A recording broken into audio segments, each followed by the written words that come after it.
So what do we know about what caused the blast? The initial fire broke out late on Tuesday afternoon in the port. The cause of that blaze is still unconfirmed.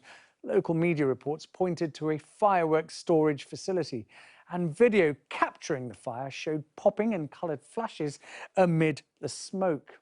Other media reports mentioned welding work that was taking place in a warehouse nearby.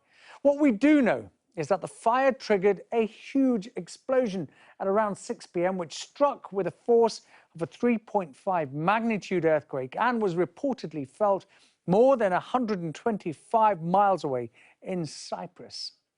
That colossal force was caused by the explosion of 2,750 tons of ammonium nitrate, a highly reactive chemical which was being stored unsafely in a hangar in the port.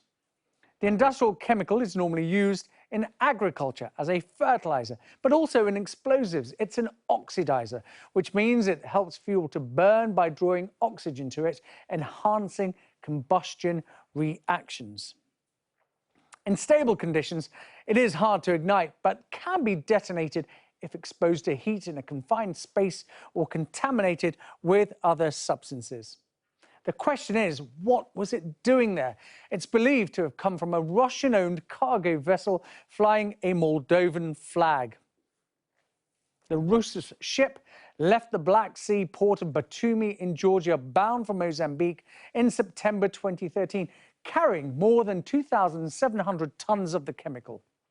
But it was forced to dock in Beirut in 2013 after technical problems, where it was then detained after failing an inspection by port authorities.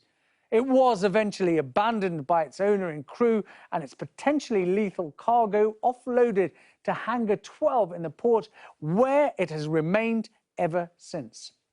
The head of the Port and Customs says several letters were sent to the judiciary over the last 6 years asking for the material to be removed, but no action was taken. A document believed to be one of those letters is circulating on social media. It appears to request permission from the judiciary to export the chemical cargo from the warehouse. An investigation has been announced and a number of port officials placed under house arrest. The country's Prime Minister has pledged to find those responsible and punish them.